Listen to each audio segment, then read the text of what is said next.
Hey, everybody, Tom Sega from Duluth Pack, and this is the Duluth Pack podcast, Leader of the Pack. Our special guest today is a true leader in his profession. It is Kyle Farmer, third baseman in the Major League Baseball for our team, the Minnesota Twins, number 12. Welcome, Kyle. Hey, thanks for having me. That was a good intro. I appreciate it.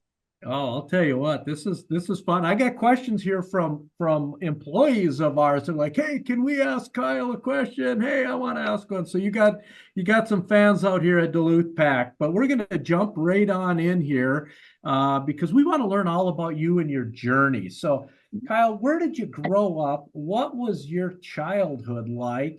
And what got you so interested in athletics? Because I know it's more than just baseball. Yeah, so I was born in Atlanta, Georgia, August 17th, 1990.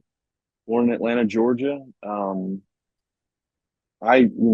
mom always kids around with me. I grew up with a baseball and a bat in my hands. Wherever I went, I had a ball or a bat in my hand. And just, I was fortunate enough to have a father who supported me. And no matter what I did, whether it was baseball, football, basketball, jump roping, karate, I just had a great support system. And I started baseball when I was probably three or four.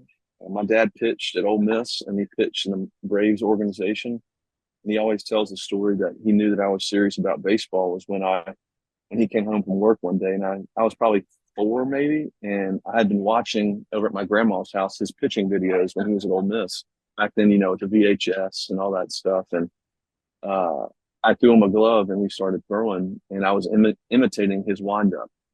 And so he kind of noticed that and kind of went for it and just started loving baseball from then on. But not only did I love baseball, I loved all sports, from basketball to football. Like I said, jump rope. I was on travel jump rope team. Whatever it was, I was able to compete in. I was doing it. So sports has been my life ever since I was three. So probably 30 years. Kyle, when your dad was in ball, did you then have to move around with your father, or was he located mostly in the Braves organization? Yeah. So my dad, he made the biggest sacrifice for me. He actually quit Major League Baseball. He made it to AAA. He quit AAA when my mom was pregnant with me, and so because he didn't really see it, he went up to Bobby Cox and asked if there was a future for him there. And Bobby shot him straight and said, "No, we don't see you in our plans." So my dad retired, and then I was born. So to start, his now job that he still has to this day. So he made the biggest sacrifice in quitting his dream to raise me to support mine. That's pretty cool that you recognize that the way that you do too, because I can just tell the appreciation in your voice. I didn't realize it until I had my first son, the sacrifice that a father has to make. And a mother. Both my parents made huge sacrifices for me to get me to this point where I am. Travel ball, take me to little league practices and stuff. So I didn't really realize the sacrifice and the unselfishness of a parent until I had one of my own. So let's talk about some of that because you talk about travel ball and some of those sacrifices. So, obviously you were an accomplished athlete and you played in the and I want to ask you about that, what it's like playing in the Georgia State Championship football game as quarterback your senior year in high school. But when you're playing travel baseball and whatnot, what does that consist of for people who really haven't been through that? Oh, gosh, in today's world, it's so different. When I was coming up, I played little league baseball until I was 12, and then I started kind of a rec travel ball team until I was 16. And then when I became 16, I started to realize that I was pretty good at it. So then I went to East Cobb baseball to start a travel ball, and that's all summer long. And in the mornings, I would go do football practice, football weights, and then in the afternoon, I'd go and play uh, summer travel ball team, on my summer travel ball team in East Cobb. And so it was a pretty prestigious, I guess you could say, team, and it was good. We were really good, but it takes a lot of sacrifice to do it. So, not only during the week, but weekend traveling, all that kind of stuff. Yeah, weekend So, travel everywhere. so you're also playing football at this time. And then you get into high school. Tell us about that excursion because, you're a multi-athlete, multi-sport athlete in high school. What's that like juggling that? And oh, by the way, we hope you sprinkled in a little bit of studying in there. We won't. I hope you don't bring up the academics, but no, I was. Honestly, I played football just to be around my buddies. Um, all my friends played football, and I didn't want to miss out on those relationships. And ended up, I got to play quarterback and did fairly well. But I was recruited by the University of Georgia, and Coach David Perno. He told me that he liked recruiting players who played multiple sports because it created a competitiveness, a toughness, and so he recruited me, and he just said, "Listen, I love the way you play multiple sports. You're tough." And I think that's what football did for me was create a toughness and learn how to play through some injuries and stuff like that.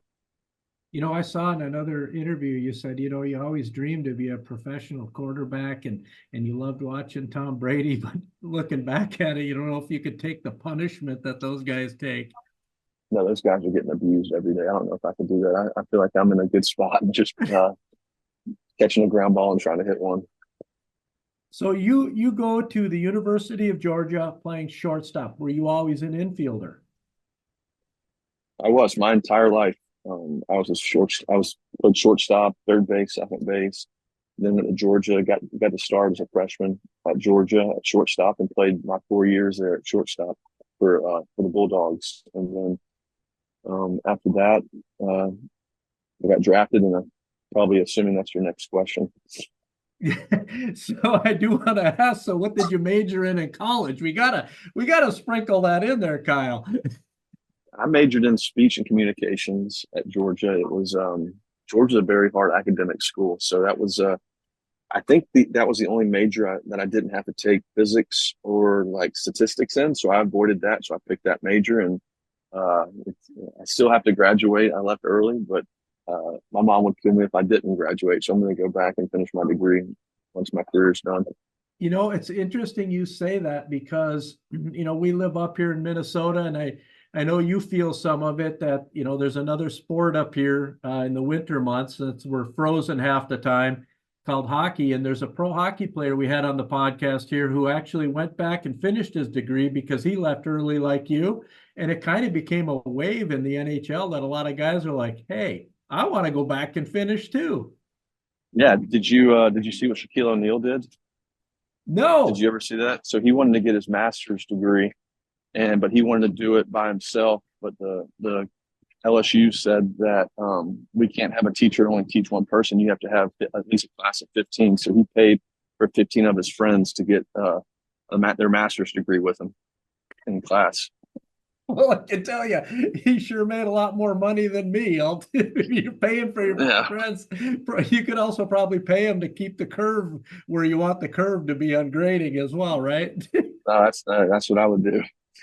So, Kyle, let's now talk about that next move. 2012, you're drafted by the Yankees, but did not sign with the damn Yankees. That's right. They wanted, I got a call. What people don't know is I got a call in the 5th round by the Reds that year. And they wanted me to catch, and I didn't want to catch. And then I got drafted. The Yankees picked me up without me saying yes or no. They just drafted me out of respect, which was pretty cool. Turned it down, went back to Georgia.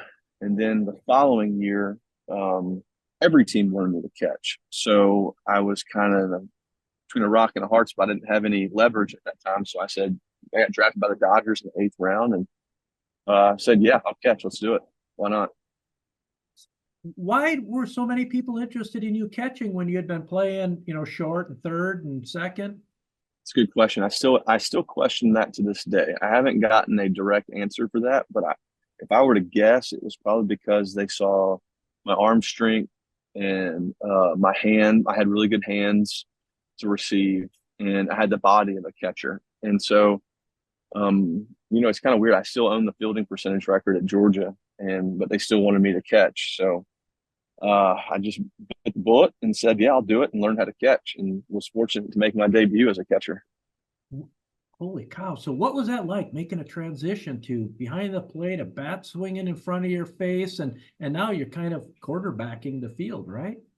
Yeah, it was my first game ever catching. It's a funny story. I show up in Ogden, Utah after my senior year at Georgia, and I walk in the locker room, and Damon Berryhill, who was a longtime Braves catcher, was our manager. Lineup card, and it says Farmer batting third, catching. And I went to him and said, "Man, I never did this before." He's like, "No, I want to see what you got. Go ahead and do it." I'm like, "All right." So the first three innings, I had the shin guards on backwards. I had, yeah, it was terrible. I had the straps on the inside when they should be on the outside. And I woke up that next morning. I was sore from my head to my toes. And I called my dad. I was like, "Dad, I don't know if I can do this, man. This is a different breed in baseball." And he was like, "Man, fight through it. You were there for a reason, and just keep doing it." They're seeing something in it, right? Yes, I guess so. And they saw something I didn't see, but I'm glad someone was watching. Well, look, you learned something. You now know how to put your shin pads on the right way, right? I know how to do that. And it's funny. People never really thought that I could play infield when I was catching until I started playing infield, and they were like, "Damn, you look pretty good." I was like, "Yeah, no shit." I was an All-American shortstop at an SEC school, and now people can't believe that I was a catcher because they're watching me catch ground balls. So it's kind of like, all right, well, you need me to catch, I'll do it, but I don't want to. Yeah, it's gonna have well, a lot of catchers are gonna have to go down on IR, right? Yep, that's right. Holy cow. So Pioneer League, can you explain for the novices that are listening on how the different leagues are? Because there's a lot of steps to get to the big leagues where you are. That's not just, hey, I'm here, give me a number and away we go. There's a lot of steps Yeah, you went through here. Can you explain to our listeners, there's the Pioneer League, and then you moved into several other leagues, and what yeah. those leagues mean for growth? So the Pioneer League is a rookie ball league, which is like guys who just got drafted, they send them there for like a short season. So you get drafted in, I think, middle of June, I believe, maybe June, I think. So you get drafted, then you go to rookie ball for like 2 months just to get your feet wet in professional baseball. Then you go into an off season. So that was my off season of 2013. Going into 2014, I go to the Midwest League, which is low A for the Dodgers at the time. And that was the Great Lake Loons. I played half the season there, made the All-Star team, then got called up to Rancho Cucamonga, California, which was their high A team. And then so that was 2014. In 2015, I started back in Rancho Cucamonga, made the All-Star team, got called up to Double A, which was Tulsa, Oklahoma, and that's a Texas league. So then finished the year there. 2000, gosh, what was that? 2016, I started back in Tulsa, made the All-Star team, finished the whole year in Double A. 17 rolls around. I go back to Tulsa because AAA was too logged up. So then I became Texas League Player of the Week in 17, get called up to Oklahoma City, which is our AAA team. And then I tear it up there. And then I make my debut in 2017 with the Dodgers. And I was always told that you have to beat every level to get to the big leagues. And in today's game, it's not the same. But back then, I guess that was 7 years ago, I mean, more than that, 10 years ago, which is crazy. Time flies. But I had to beat every level and get to prove yourself. And I'm glad that I did, because it taught me a lot about baseball and a lot about life and ups and downs, figuring it out. And so it was a really, really cool experience. And people always ask, like, what does it take to get to the big leagues? I said, man, you got to get to the minor leagues. But the only way to get to the minor leagues is you really, really, really have to love baseball. Because if you don't love baseball, the minor leagues will eat you up. And it'll eat you up. But you got to love the grind, love doing it. And it's just you got to have fun with it. You're eating peanut butter and jellies, making $700 every 2 weeks. It's a grind. And you're bouncing around. I mean, you've lived a lot of places in a very short time as a very young man. Yeah. In a lot of cities you knew nothing about, is my assumption. Yeah, you do. You got to learn to wear your underwear more than once without it getting cleaned. You got to learn to miss a lot of big family events. I miss a lot of funerals. I've missed weddings. But it's the sacrifice you have to make to make it to the big leagues. I was fortunate enough to meet my now wife in 2013, and she was a great support system for me. Without her, I probably wouldn't have made it through either. So you got to have somebody by your side at all times to support you as well. Through the ups and downs, because you know what? It's a long season, isn't it? Yeah, and I got to see some really cool places that I never thought in a million years I would see. I've been great, Great Falls. I've been to Wyoming, played there, played in Idaho Falls. I've just seen some really, really cool places that I never thought I'd go to. And I've made a lot of cool relationships with host families who take in minor leaguers to live with them for free. And I've just made a lot of relationships going through. And as you build up, you actually see the people who really, really support and love you. It's really cool to see. That's awesome. And it's great to see that that's out there, that there's those host families for these kids that are going to be totally lost otherwise, and hosting them and giving some semblance of a home to them. So that's a pretty cool story that there's people out there doing that. Yeah, it's awesome. So 2017, you get your first at bat in the big leagues. What the heck is that like? Oh man. I was a nervous wreck. It was Sunday night baseball against the Giants. And the only time I've really I felt like I was in a movie, honestly, before the game. You walk out and you see the opposing jersey and you see like Buster Posey, Hunter Pence, Brandon Crawford, all those guys. And you're just like, holy crap, I can't believe I'm here. So Dave Roberts said, Kyle, you're hitting. We were bottom of the ninth. They walked Justin Turner. So Corey Seager was on second. Turner was the go-ahead run at first. I get to a 3-2 count, and I just closed my eyes and swung, and it found the right field line. And I didn't realize that Turner scored until I got to second base, and I turned around, and there was this wall of white jerseys coming to me. And my best friend and college roommate, Alex Wood, he was on the team too, and he was the first one out there to tackle me and took me down, and Puig ripped my jersey off. And, what's cool about the video is that you don't normally see a manager and a bench coach run out there for a walk-off. And Dave Roberts and he ran out there, and Bob Guerin, they both ran out there and joined the dog pile with me. And so I think that was cool because they knew my story and how much I grinded, and it's just a respect factor from them. And it was awesome. It was something I never thought I would ever happen to me. And I remember getting back in the locker room, and Cody Bellinger looks at me and goes, dude, your Instagram's blowing up. I was like, no way. And I had like 5,000 followers at the time. I look at my Instagram, I had 30,000 followers. And I got interviewed by Baseball Tonight. It was an experience that, like I said, I never thought that stuff never happens to me. And it happened to me, and it was incredible. Oh my gosh, I have goosebumps just thinking about it. I got to go look up these videos now because I can tell you I haven't seen it, but first hit, holy crap, you win the game. Yeah, it was wild. My parents were there, my sister, my best friend, and my wife were there. So it was an experience that was incredible. 2018, as professional athletes it happens to them, they get traded. You get traded to Cincinnati. Mm-hmm. How does that happen? I mean, do you just get a phone call from the manager? How does it work? Yeah. So I was going down to Valdosta, Georgia, where I currently live now, just to visit my wife's family. And we're driving, and I get a call from our GM and says, Kyle, you've been traded to the Cincinnati Reds. We appreciate everything you've done for us, and we wish you the best of luck. And I was like, all right, thank you. I appreciate it. And the phone call ended, and then the Reds GM called me and said, hey, Kyle, we're looking forward to seeing you. We're excited about it. And, so it kind of happened like that. They send you to spring training flight, and then you're ready to go into a whole new environment. That's the whole business side of the business, right? Yep. It's wild. It was I was fortunate enough to get traded because I got to play more with the Reds, which kind of boosted my career. I wanted to get traded, honestly, which I knew that would be best for me and my family and my career. So, we loved Cincinnati. It was awesome. It was a really cool town and great team. And they transitioned you from short to third.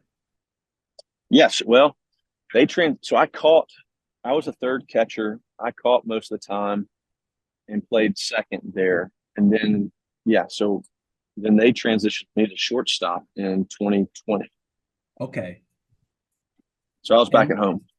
and so then you get that phone call again in 22 Hmm. that, hey, from the GM again, and you come to our Minnesota Twins. That's right. Yeah. Nick Kroll was our GM. What's funny is that every year, so November 18th is our wedding anniversary, and November 18th is a big date in baseball because that's arbitration. And so every year on our anniversary, we're out to dinner and I get traded. And it's kind of funny. It kind of messes with Courtney a little bit, but it's part of our life. And Nick Crawl, our GM, called me, and I have a great relationship with him. And he said, "Kyle, this is probably the toughest call of my career. I got to trade you to the Minnesota Twins, and once again, we appreciate everything you've done. We're going to miss you, but good luck with the Twins." And then hung up, and then Thad, our GM here, called me and said, "Hey, we're looking forward to Twitter's blowing up. I see it on Twitter." And Thad calls me and says, "Hey, we're looking forward to having you." Then Rocco, our manager, calls me. So you start a whole new journey. Interesting. As you were just talking about that, I'm thinking back, you were talking about November, and I'm an old man now, and our Twins had a pretty big 1991, and I was supposed to be flying out during the seventh game of the World Series, and my flight was canceled. I've never been more happy to have a canceled flight. I bust my butt back home, and it was like, hey, I'll get to that meeting tomorrow, but you know what? Tonight I get to watch the Twins win the World Series. That was, you have those moments in life that you remember, and it's pretty cool. Oh yeah, that's very cool. So I want to jump over to a different subject right now, real quick, because in high school you were a quarterback. Yep. And so when this whole baseball career is done, and we'll get into a whole bunch of other things there, but there might be a movie career here a little bit somewhere in there. Oh, you've been reading too much on Wikipedia. No, I had a fun time with that Blind Side thing, and that was fun. It was filmed out of high school by our house, and one day little summer job for me. Well, I say job, but you get paid for a job. But yeah, it was fun. I got to meet Sandra Bullock and have fun with that, and got a lot of respect for those actors and actresses now. How much time and effort goes into making a movie? Damn, it was wild. So how did that come about? I was at a high school party, well, an open house, I guess you could say, where the parents weren't home, and my buddies were there, and they said, "Hey, we need a quarterback tomorrow for the movie." And I was like, "Yeah, sure, I'll do it. Why not?" And he goes, "All right, be there at 6." Like in the morning, they were like, "Yeah." And so I went out there and did it. They gave me a script and a playbook, and I learned it. Well, now we all got to go back and watch the movie, for Yeah, crying out loud. Yes, the practice scene, first practice scene. It's a good one. All right. So let's jump back to baseball now. Tell us, because you guys play so many games. I mean, it is unbelievable how you guys can keep yourselves, in shape, and how you can handle all this travel and these hotels and everything. Can you give us what a day in the life of Kyle Farmer is like when you're playing ball? Today we're doing a podcast and you have a game tonight. Yeah, they're actually hitting BP right now. I'm just sitting there watching. So if you hear the crack of the bat, that's them hitting. Yeah, so this morning woke up, had breakfast, went and got my coffee before the kids woke up, and got to sit down and reflect on the day. And then 9:30 rolls around, the kids wake up, make them breakfast, and then we head down to our park at the river until about 12:30. We go back home. I get in my car. I show up here around 1:30. Like if I wasn't on the phone with you, I'd be in the weight room lifting weights or riding the bike or something like that, getting loose. Then we come out in the batting practice at 3:30, and then go back in, eat a little pregame meal, and then get ready for the game. Every day, every day is the exact same. It's crazy. Kyle, do you have a pregame ritual, i.e., favorite meal, favorite music playlist, just to get in the zone, or how do you do yours? Not really. I just kind of I have my routine in the weight room. I have my routine in the cage, but food wise, no, not really. Whenever the chef is cooking that day, I'll eat something light, not too heavy. But yeah, I stick to my routine on like the cage, in the weight room, and on the field, and then whatever else happens, happens. I try not to get into that because you start thinking a little too much. Kyle, do you guys get days off? Because you have a series, let's say a 3-game series, and then it's like, okay, now we're heading out on the road. So how do you actually get days off? We probably get like maybe like I think 162 games. I think we have like a full season is like maybe 178 days. So we have close to 12 off days a year in those 6 months. So, we get to come home from a road trip and hopefully have an off day and uh, just enjoy it and kind of relax, let the body heal and get back into your normal time zone. And Kyle, when you talk about the body healing and is it just the repetitive over and over just work in your body that you need to give some time to heal when you're talking about that, or is it specific injuries per position? A little bit of both. I mean, I'm 33 now. I turned 34 in August. So my body doesn't really work like these 22, 23-year-olds do. So I have to take a little bit better care of myself. Back when I was that young, I could roll out of bed and get hit. Now, if I roll out of bed and get hit, I'll probably pull a hamstring or something. Uh, so it takes a lot to get loose and to warm up and to do stuff like that. I mean, everybody's different. Everybody has a different routine, and everybody's body changes and recovers different than others. So it's whatever. We have a great training staff here, so that they help us do that. What's the biggest challenge that you see? Because, everyone has fielding slumps, everyone has batting slumps, and then you go on hot streaks and you guys, I want to get into the whole touch the sausage and all this coming up, but how do you work your way through mentally struggles as a professional athlete? Well, so I'm actually going through a struggle right now, probably a month and a half struggle. I'm not hitting the best of my ability right now. I'm hitting the ball hard. I'm just not finding any green grass. And so I'm learning about myself right now and what to do to get out of it. And the one thing that I've realized is that sometimes it's not your swing, it's not mechanics. And sometimes just it's not rolling your way. And I take baseball like life. Like you're going to be hot, you're going to be cold. Baseball is a game of failure. And I think life is a game of failure as well. And it's all about learning from your mistakes, learning how to accept that failure and figure it out. Don't dig that hole deeper. Try to pour some more dirt in that hole, and keep going and enjoy the process. I look at this, my whole career as a process, You're never truly where you want to be in the game of baseball. It's all process leading up to getting better every day and the fighting. And I am in a fight right now. I mean, I am in a fist fight with the game, and mentally it's hard, but you got to stay positive. You got to find a support system, and you got to find somewhere to just enjoy it and ride the wave. Because I'll tell you right now, I am in a struggle right now, but as sick as this sounds, I'm enjoying it because I'm learning a lot about myself and how to handle failure and just to stay positive. That's what this game, you have to stay positive. If you don't, it'll just bury you. Do the Twins have a sports psychologist to help you through with struggles like that so that you don't get too down on yourself, so you can stay positive and work your way back out of it? They do. They do. I have someone that I work with outside of this Twins organization, and she's really good. And she just kind of simplifies stuff. Yeah, but we do have a mental skills coach here, and they're very good. Kyle, what would you have to say from a misconception standpoint is the biggest misconception that the fans out there might have toward you professional athletes? Oh, that's a good question. That we're trying to get ourselves out. That we're like, why did he swing at that?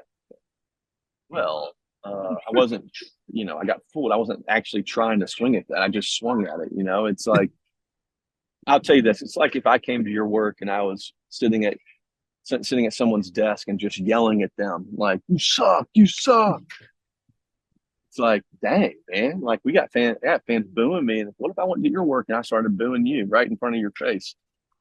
We have Probably an wouldn't be a HR, we have an HR department for that. yeah, yeah, probably not a good. You probably want to punch him in the face, right? Yeah. So you have this fan base out there. You're in a slump already. You know you might be in a slump, and you swing and strike out, and then you got somebody telling you you suck. Hey, thanks. I appreciate it. Yeah, I didn't know that right now. Yeah, it's like trust me, I know. I mean, I'm booing myself right now. Kyle, from being in the public eye, you're a professional athlete. You are at the top of the game that millions and millions of people would love to experience the life that you all experience. How do you balance that being a professional athlete, being considered, a hero out there? You made it to the big leagues. Tens of millions of kids who played Little League all dreamed of being in your steps. How do you balance that? And then how do you handle that when you're dealing with the kids out there, let's say? It's a good question too. I think, gosh, it takes so much sacrifice and so much practice and skills to get to the big leagues. But the way I look at it is, I feel like I always have eyes on me, and so I'm trying to impress people while showing them that I can handle myself. And you have little kids looking up to you, and you don't want to embarrass yourself, embarrass your family, and you want to make those kids feel good.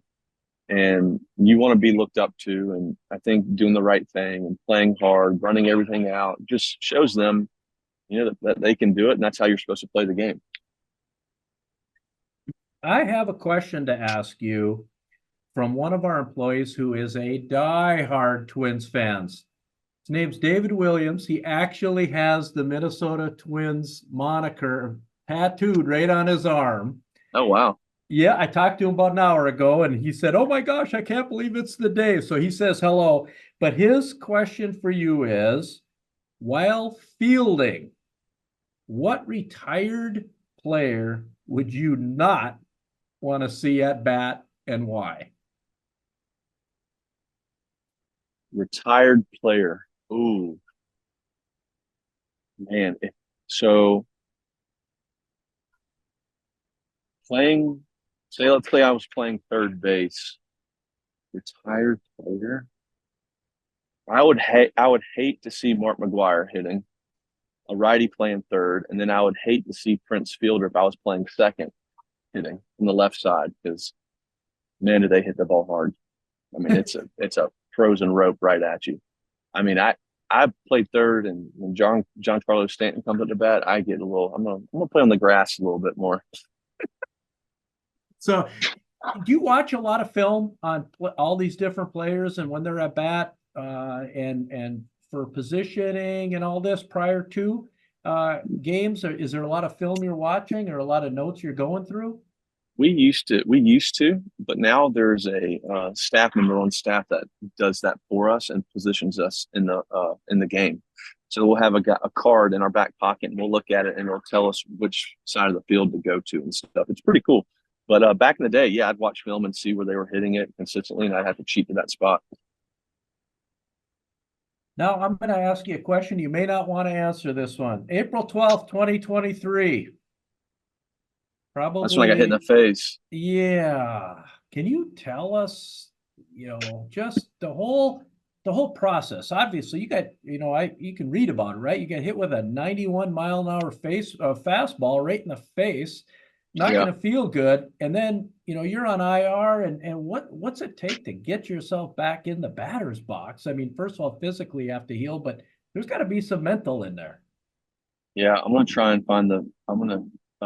Yeah, it was. Oh shoot, I want to find the picture for you. I'm gonna send it to your phone so you can actually get a feel for what it was. It's a pretty gruesome picture. Holy crap. Yeah, you Folks, see my. Kyle just texted me a picture of right after he got nailed with a 91 mile an hour fastball. Here's the deal, folks. Don't do it. Yeah, so I got. They came and got me off the field, put me in the training room, and I was getting kind of mad because I couldn't breathe because, well, I could breathe, but my tongue was stuck underneath my bottom of my 4 teeth. My bottom teeth were pushed all the way back. And the doctors in there were trying to figure out how to diagnose me. I said, get me to a damn hospital. And so they put me on a stretcher, put me in an ambulance, and they gave me fentanyl in the ambulance. And so that was, I didn't feel anything. But what people don't know is that my wife was on a plane to New York. We were playing the damn Yankees that next day. And so she was on a plane, saw me get hit while she was taking off. So she had to stay on the plane with my kid and fly back to Minnesota. I went to surgery. They put wires all in my mouth. My wife picked me up. I had 38 stitches on my bottom lip. And then I kept the wire in for a month, came back and played. A week later, I had to go to the dentist and get 4 root canals in the bottom of my teeth. And 2 days ago, I just got lined up for Invisalign finally to straighten out my bottom of my teeth. So we're in good shape. So a year later, I'm still fighting it, but yeah, 4 surgeries and I'm back to normal. Can you, well, normal, that's that's subjective, right? Um, we just met each other though. So can you tell us mentally what it's like to get back in it and get back in on the plate? I mean, there's got to be a mental game here. You just took a fastball in the face, and now you got to get back on the horse. Yeah, I didn't really have a problem with it, honestly. I my first at bat in AAA when I was rehabbing was pretty tough, but I asked my dad about it, and he said, "Man, you were meant to play this. You were meant to play this baseball game. You're meant to play baseball. It's your job, but it's what you love to do. Don't let this affect you and get in the way of you going out and doing something you love. You might get hit again, but you're probably not. Um, but you got to fight it." And after that, I was like, "Man, you're right. I do love this game, and nothing can really tear me down. So I'm gonna keep going." Well, congratulations on rehabbing and getting back in there because that takes a lot of guts, and obviously you love the game. Can you tell us about the whole facilities there? The target field is a pretty new field. It's a pretty awesome place to go and watch, and as a fan. But can you tell us from the standpoint of being a player what it's like to play in that stadium and what the facilities are like for us who never get to see the background? Yeah. The first month is not a fun place to play. It's about 25 degrees with snow. So uh, I prefer to start the season out on the West Coast in California where the weather's nicer. But the facilities are incredible. The surface is great. One of the best surfaces in the game, I believe. Weight room, clubhouse is awesome. Support staff here is great. When we played in the playoffs last year, all the fans that came out and it was so loud, it was incredible. I mean, it was one of the best atmospheres I played in. I played in 2 World Series, and uh, that one almost tops them both. I'll tell you what, that stadium was packed to the gills. Well, tell us about that. You start in April, and yeah, we're in Minnesota. So what? We're 150 miles north of the Arctic Circle, and you're from Georgia, and your blood must be a little bit thinner, and your off season's down there. Now you come up in April, and you're going to play up here, and it's 25 degrees, and it's like, hey, get out there. How does the game change for you? Obviously, warm up has to be different, but how is it fielding? How is it hitting when it's that cold out? Yeah, I think the hottest players on the field are the pitcher and the catcher because they're always moving around consistently. But I mean, you're packing on clothes and figuring it out. But it's extremely hard to hit in that weather because you can't feel your hands. The bat, when you hit on the barrel, your hands still shake a little bit. Yeah, honestly, it sucks. I'm just plain and simple. It sucks, but it's part of our job and it's part of why we came to Minnesota to play in the cold. So um, you got to deal with it. Kyle, let's say there's some high school player who's just he's phenomenal. And hey, folks, you can hear some batting going on, and batting practice in the background. It's pretty awesome. You have some high school player, he's good, he's leading wherever he is in the country, doing really well. What advice can you give to a young player that his dream is the dream you're living? And just what advice can you give someone like that? Oh man, the best piece of advice I can give is, like I said earlier in the podcast, this game is all about accepting failure. You're going to fail. It gets harder and harder as you get older and as you move up through the system. But one, learn how to accept failure and learn from it. Learn from your failures. And two, never change the type of player you are. If be the best at being yourself. Don't try and be someone you're not. If you see a guy hitting home runs and you're not a home run hitter, you don't have to hit home runs. Just be consistent at the type of player you are and be the best at it. If I'm coming off the bench this season, I want to be the best guy off the bench in the league.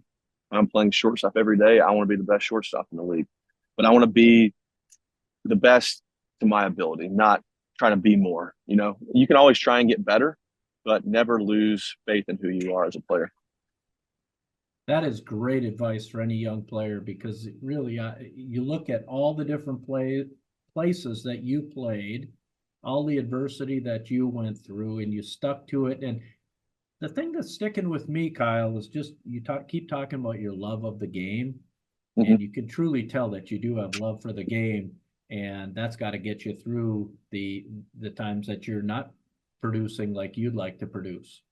For sure. Yeah. You have to, you got to love what you do, right? If you don't love what you do, then you shouldn't be doing it. And every day I get to come out here, it's an opportunity for me to get better, and it's an opportunity to live out a childhood dream. I'm 30. I turned 34 this year, and I still feel like I'm 16 when I come to the ballpark and just enjoy it. It's a lot of fun. If you complain about coming out to the ballpark for your job, then you shouldn't be playing a game. I think most of us fans would say that too. That you know what, I would give up a lot of I'd switch spots with you. How's that? You can come sit behind the desk a lot of days when I'd love to go do what you're doing. Now, in converse to what we were talking about a minute ago, that you said it kind of sucks when it's 25 or 30 degrees out and you have to go play. How about in the doldrums of summer and now you got to go down in the sweat box of Texas and it's 100 degrees and 95% humidity. Tell us about playing in that conditions. I love that condition. I love sweating. I love it. That takes me back to summer ball. Playing in Atlanta at 110 degrees, you're playing 3 games a day, and yeah, I love the heat. I love the fun of the summer, and I'd rather it be 110 with 90% humidity rather than 25 with zero humidity and you can't feel your big toe. Hey, come on, that's only 8 months a year up here, right? Yeah, no thanks. I'll be in Georgia in the woods hunting. There you go. Right now, the Twins, you're in second place in the American League Central. You're coming off a heck of a winning streak here a couple of weeks back, 12-game winning streak, longest one in 33 years on the Twins. And there's this little thing called the sausage streak. How did this all come about? What are you going to bring it back?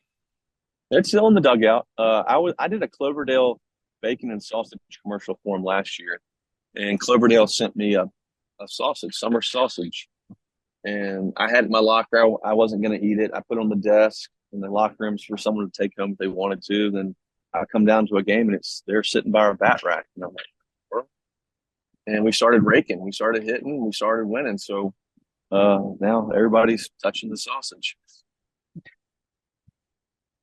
The streak has been broken. Does the sausage get put away or does the sausage get taken back out again? No, we raise the sausage even more. We need the power of the sausage even more right now. We're embracing. Well, we might put some candles around it.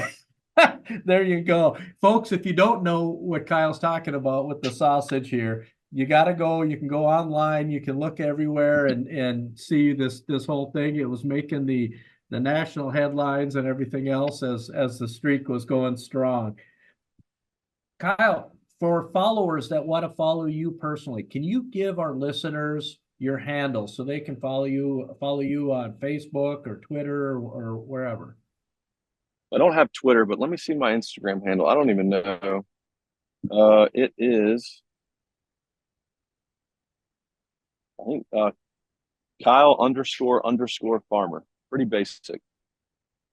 Kyle __ Farmer, and you can follow Kyle Farmer, Minnesota Twins, Major League Baseball, number 12, third baseman, for our currently second place American League Central Minnesota Twins. This is really cool. Now, I'm going to switch here, Kyle, a little bit. We're going to go a little bit personal on you, if that's okay. Okay. Favorite movie? Forrest Gump. Watch that one on the plane. I could I could right now do the whole script for you. I name my dog my mom has now Jenny, Jennay, Janae. Janae. Yeah. Perfect. You've traveled, obviously, to every corner of this country, played ball in all kinds of corners of this country. Where's the favorite place you've ever traveled? It doesn't have to be this country. Bahamas. That's my spot. I love the Bahamas. Marsh Harbor, Abaco Islands. It's paradise. It's beautiful there. Love going fishing there and catching tuna and sitting on the beach, having a cocktail and watching that sunset. It's a lot of fun. So you mentioned that you're a hunter. You're definitely living in a state now that has a lot of hunting. Obviously, Georgia does. You mentioned that on off season you love to hunt. What do you love to hunt? Oh gosh, deer. I kill a nice buck every year. I shot a 150 last year at my wife's parents. My in-laws have 6,000 acres in Valdosta, Georgia, on a quail plantation. So we go quail hunting probably once a week. Ride the horses, quail hunt, go fishing there, hunt deer. You name it, I've killed it, and it's a lot of fun. We're going to have to get you a set of Duluth Pack chaps and an upland game vest, because telling you what, we build the best ones made to man, and you'd look mighty fine in them. You send them my way, I guarantee they'll be put to good use. Well, I know a guy who can make that happen. Kyle, what is your biggest fear?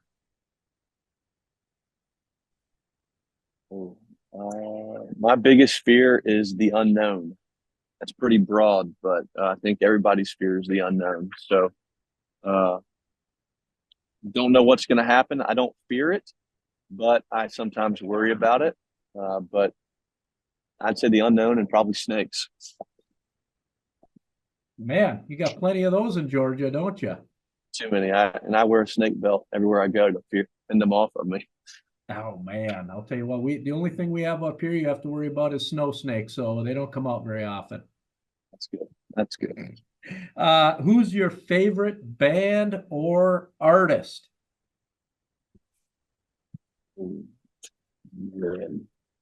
Obviously Morgan Wallen and Luke Combs right now, but growing up, I love Alabama, Tim McGraw, and John Mellencamp. Are they on your playlist now? 100% every day. Listen to them. For traveling, you guys travel all over. Obviously, you're in and out of airports. You're on the plane all the time. What are the travel accommodations for you? I mean, this has that many games. 162 games a year has to be logistically a nightmare for people in management. But for you guys who are playing too, you're on and off these planes. What's the plane like you guys take? Is it a regular old plane, or you guys have a real nice plane? And when you get to a new city, I mean, what's the process like? We fly in a regular Delta plane. We don't have to wear our seatbelts, which is nice. And we pull up. The buses pull right up to the gate. Random security checks for some guys. Bags are put on the plane for us, and then we land in like Chicago.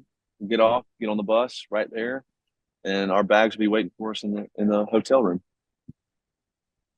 which is nice. It's cool. You can concentrate on your craft, on your career, on what the team needs to do to win, instead of worrying where's my bag and what hotel room am I staying in. That's one of the perks. Yep, that's perfect. That's a good thing, Kyle. That's a good thing. So one last question I have is, what is it about these damn Yankees? Oh yeah, you look at their damn lineup. They're stacked. They got an all-star at every position. But we got a good pitcher going tonight in Pablo. So I think we'll put up a fight tonight against them, I think.